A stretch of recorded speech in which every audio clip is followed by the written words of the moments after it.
Oi, gente, tudo bem?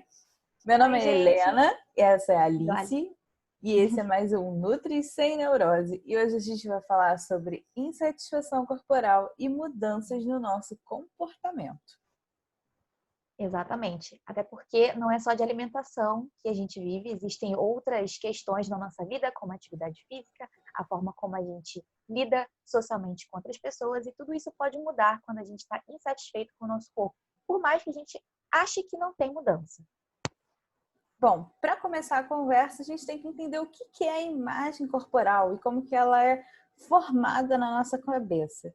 Em linhas gerais, a imagem corporal ela é uma autoimagem, um autorretrato que nós temos sobre o nosso corpo, baseado nas nossas crenças, na cultura e na sociedade que a gente vive. É um reflexo subjetivo, obviamente, da nossa própria imagem. E aí a insatisfação corporal é baseada nessa imagem que já existe na nossa cabeça. Então, a imagem corporal é aquilo que a gente, teoricamente, está vendo no espelho. Mas, para algumas pessoas, essa imagem é um pouquinho mais complicada de ser vista. Porque a insatisfação corporal existe. Ou seja, a pessoa se olha no espelho, mas ela conclui que está com umas dobrinhas aqui, algumas manchas ali. Então, ela começa a perceber determinados problemas no próprio corpo que podem até existir. Mas, nos olhos dessa pessoa, é tudo grandemente problemático. Então, ela começa a enxergar como se o corpo dela estivesse lotado de problemas. Quando, na verdade, é um corpo normal que pode ter uma coisinha aqui e ali, mas não na grandiosidade que essa pessoa está pensando. A insatisfação corporal ela tem sim esse aspecto negativo sobre o corpo, de uma maneira geral. E esse aspecto negativo geralmente é reforçado por situações sociais que nós vivemos, como, por exemplo, mídias sociais, Instagram, YouTube e afins, revistas, por exemplo, que são altamente photoshopadas e que você acredita que aquilo é o real, mas na verdade não é. Sem contar com todas as crenças relacionadas à sociedade em si. E aí a gente entra na questão do padrão de beleza, que existe em diversas sociedades de formas diferentes. Tudo isso tem a ver com a beleza. E afinal, o que é beleza para cada pessoa? Para mim pode ser um fator, para a Helena pode ser outro, para você pode ser outro. A beleza depende do que você gosta, depende do seu estilo, do seu gosto. Então é tudo muito subjetivo. Só que a partir da beleza, que deve ou geralmente é agradável aos olhos, termina gerando um padrão de beleza, que é aquilo que não necessariamente, mas tecnicamente causa agradabilidade visual para uma boa parte da população. A questão do padrão também se intensifica a partir do momento que você tem as redes sociais, como a gente vem falando. As pessoas usam muito Photoshop, usam determinados ângulos que favorecem certos atributos, certos ângulos e dobras, enfim. E tudo isso leva a crer que o mundo é lotado de pessoas perfeitas, quando na verdade não é. Então, toda vez que você entra numa rede social, seja Instagram, TikTok, Facebook, enfim, onde você tem contato com celebridades ou pessoas que trabalham na mídia, tudo isso te faz acreditar que essas pessoas têm o corpo que elas mostram. Só que não é bem assim. Outro ponto crucial em relação à uniformidade do padrão de beleza é que, na verdade, ele é inalcançável exatamente até por ele não ser específico. Se vocês forem parar para pensar e reparar, nem mesmo as pessoas que estão dentro do padrão de beleza são perfeitamente no padrão de beleza. Existe sim, essa é a parte cruel, né, vamos dizer assim, da questão midiática, é que é um padrão inalcançável e aí essa é uma discussão para outros vídeos e para outros momentos, mas o ponto principal ele nunca vai ser alcançável. E é isso. E só que para algumas pessoas ele vai gerar grande frustração, para outras nem tanto. E é isso que a gente está querendo trazer hoje, porque gerar essa frustração é gerar uma situação de insatisfação corporal. Insatisfação corporal vai levar a maiores possibilidades de transtornos alimentares, que é a grande preocupação que a gente tem hoje em dia. Principalmente porque está pegando aí um público cada vez mais jovem, inclusive crianças. Lembrando também que o padrão de beleza, ele é muito sedutor para quem trabalha na indústria da beleza. É claro que para eles é ótimo que a mulher não se sinta confortável com o próprio corpo, porque assim ela vai buscar a parte estética, a parte comportamental, para chegar nesse padrão. Então, muito cuidado. Tudo vai parecer sedutor e convidativo para que você mude o seu estilo de corpo, quando na verdade você não precisa disso. Cada corpo é um corpo e cada um tem o seu. E você tem que entender e tentar se adequar ao que é seu, entendeu? Porque fica mais fácil de você lidar e se amar. Por que que eu vou querer ser uma pessoa, uma modelo extremamente magra se meu perfil de corpo não é dessa forma? Então, vamos tentar não sofrer ou buscar não sofrer em cima daquilo que não é alcançável. Porque senão a gente vai ter que buscar outros tipos de mudança que já não são naturais. Vai ser uma coisa forçada e não da natureza do próprio corpo. Em relação aos comer transtornados e transtornos alimentares, obviamente eles nunca vão começar com características de transtornos alimentares. Jamais. Você nunca vai conhecer uma pessoa que, no dia seguinte já está com um comer completamente esquisito, assim, fora do padrão. Geralmente, os primeiros sinais são exatamente relacionados a uma tentativa de parecer mais saudável ou entrar em determinados padrões de beleza. Então, nós temos aí um aumento significativo de atividades físicas em algumas situações, nós temos restrição alimentar acentuada, tudo isso, às vezes, mascarado por uma tentativa de saúde. Isso é muito característico, principalmente em adolescentes. E algumas pesquisas mostram que quanto mais expostas às redes sociais essas adolescentes estão, maiores as possibilidades de insatisfação corporal e, consequentemente, maiores as possibilidades de desenvolvimento de qualquer transtorno alimentar. Levando em consideração que a prática de atividade física, como a Helena bem falou, ela se mostra muito exagerada, especialmente quando essa pessoa sofre alguma lesão e, mesmo assim, ela força a atividade dependente do grau do problema que ela gerou por conta desse exagero.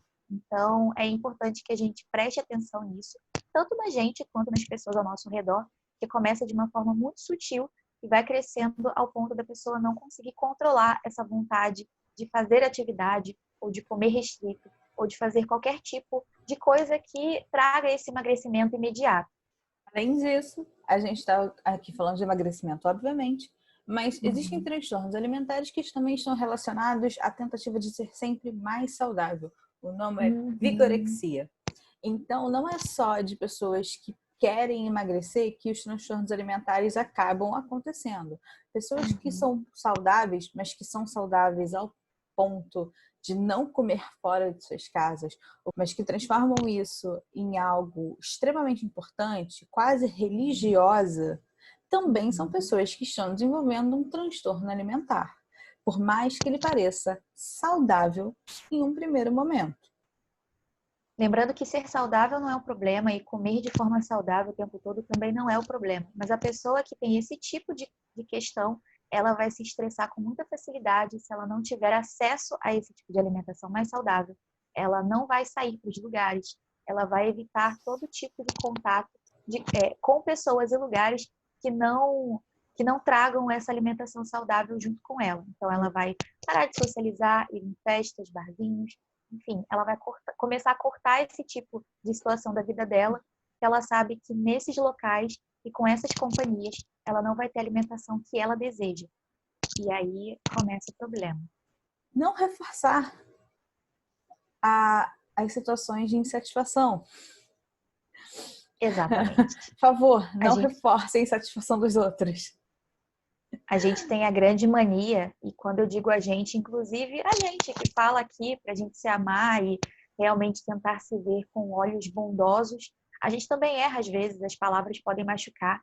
Então, até mesmo quando a gente fala, nossa, fulana, você emagreceu, até mesmo falando isso, você pode machucar essa pessoa, por mais que pareça um elogio, porque ela vai começar a pensar, nossa, mas na minha cabeça eu já estava magra, eu já estava bem, quer dizer que antes eu não estava. Então, muito cuidado com as palavras. E não significa que você vai ter que ter um filtro completamente potente e parar de falar determinadas coisas. Não. A gente tem que respeitar o momento da pessoa e ter cuidado com os sentimentos dela. E, claro, ajudar da melhor forma. Porque não é com julgamentos que a gente vai trazer benefícios para essas pessoas. E aí, falando aqui nessa leva toda sobre comportamento, insatisfação corporal, a gente gostaria de trazer até algumas situações de, né, de vivência de mídia, né, para vocês Sim. verem, tem como exemplo de quando a gente fala que nem quem está no padrão de beleza se sente no padrão de beleza e se vê forçado a seguir dietas restritivas que levam, em algumas situações, a distúrbios alimentares. Então, a gente gostaria aqui de trazer alguns para vocês terem aí uma noção e entender que, na verdade, você tem que trabalhar o seu corpo dentro das possibilidades que ele te dá. Porque você não vai sair do seu corpo. Sim. Lembrando também que os exemplos que a gente vai trazer aqui, a maioria trabalha em Hollywood ou em grandes empresas que lidam com a pressão estética, que trabalham com o visual. Então, gente, é óbvio que a gente já comentou aqui algumas características, a gente acabou deixando de lado, mas não menos importante, que algumas pessoas vão ter maiores chances, são mais vulneráveis em desenvolver transtornos alimentares ou um comer transtornado, exatamente por estarem mais expostas ou serem foco tanto de mídias ou até mesmo pela pressão dos padrões de beleza que estão entremeados aí na nossa rotina e na nossa sociedade. Dentre essas pessoas, obviamente, as mulheres sofrem maior pressão de uma maneira geral, principalmente pessoas com sobrepeso e obesidade, mas também homens homossexuais têm essa característica. Geralmente, esse grupo de pessoas tendem a ter maiores chances, estão mais vulneráveis a esse tipo de situação. Não significa que vai ter, simplesmente que existe uma pressão maior. E aí a gente vai comentar de algumas celebridades, tanto que vocês vão reparar em alguns padrões, onde a maioria que relata esse tipo de situação é de mulheres, mas a gente também tem alguns exemplos masculinos. E aí a gente vai começar com a Kate Winslet, maravilhosa atriz de Titanic, e ela sofreu de bulimia em determinado momento da sua vida. Eu me lembro de um documentário que eu vi sobre ela, ela comentou que no início de carreira, o professor dela de teatro falou que ela não conseguiria fazer nada da vida dela simplesmente porque ela era gordinha. Ela não era gordinha, né? Na verdade, ela é uma pessoa extremamente normal, né? Tem um corpo, o corpo dela, prazer normalzão. E tá tudo bem em relação a isso. E o primeiro papel dela foi em Titanic, simplesmente uma das maiores bilheterias da história do cinema. Então, né? Mas obviamente isso interferiu na vida dela de determinada forma, em toda essa pressão em volta, e fez com que ela desenvolvesse uma doença grave, que é a bulimia. Quem também sofreu com esse tipo de problema foi a Mel C e a Victoria Beckham, duas componentes das Spice Girls, aquele grupo super famoso que fez muito sucesso no mundo inteiro, lá para a década de 90, anos 2000. E a Mel C, para quem não sabe, ou para quem não lembra, ela era Spice esportiva, então ela era responsável por ter aquele corpo todo malhado e sarado. E a Victoria Beckham, que era a Spice mais rebelde, mais provocativa, que usava as roupas mais curtas, era mais sensual. Bem, no caso da Victoria Beckham, ela sempre relatou que queria ser o centro das atenções pela magreza. Ela sempre queria ser a mais magra das meninas por conta do papel dela e por uma questão de aceitação. No caso da Mel C, já que ela era responsável por dar aquele frescor da juventude junto com o corpo que faz atividade física diariamente, para manter esse corpo, ela exagerava muito na atividade física diária. Então, chega aquela questão que a gente falou no início do vídeo. Tanto a atividade física quanto a alimentação são indícios de que a pessoa está sofrendo ou passando por algum momento semelhante assim. Então, é importante sempre ficar de olho. Outro personagem aí do mundo da música que é maravilhoso, que eu amo de paixão, mas que também sofreu de um distúrbio alimentar ao longo da sua vida, foi o cantor Elton John. Ele, obviamente, né, teve problemas muito grandes relacionados ao consumo de drogas. Obviamente, posteriormente, ele parou, mas em algum momento da sua vida também ele desenvolveu um distúrbio alimentar, que foi a bulimia, no caso. Então, para vocês entenderem, né, como a gente comentou anteriormente, sobre algumas pessoas que acabam sendo um pouco mais vulneráveis a esse tipo de desenvolvimento, o Elton John, ele um exemplo masculino, mas que a gente falou anteriormente, um dos que teria maior vulnerabilidade em relação ao transtorno alimentar, em relação a esse desenvolvimento de transtorno alimentar. Voltando agora para as artistas, né, para as atrizes, a gente também tem casos de atrizes que trabalharam na indústria Disney, como a Miley Cyrus, a Demi Lovato e a Hilary Duff.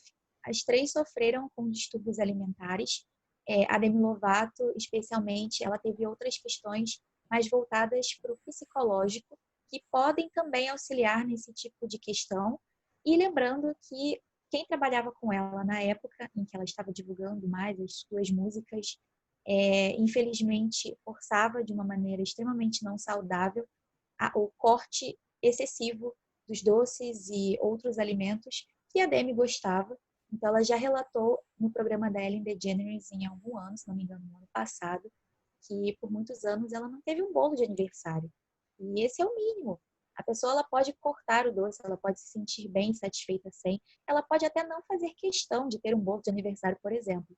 Mas se é algo que a pessoa almeja e se sente bem em ter, qual é o problema? Então, até mesmo as frutas no hotel, eles tentavam cortar por conta dos carboidratos, como a gente explicou no último vídeo. Depois que ela mudou de grupo, né, grupo responsável pela carreira dela, ela se sentiu muito mais livre e muito mais feliz. E agora ela é o tipo de pessoa que dá o exemplo nas redes sociais, falando de autoaceitação, em como ela cada dia tenta amar mais o corpo dela. Temos também a Miley Cyrus, que você pode até se perguntar, ok, mas a Miley nunca se enquadrou no padrão de beleza?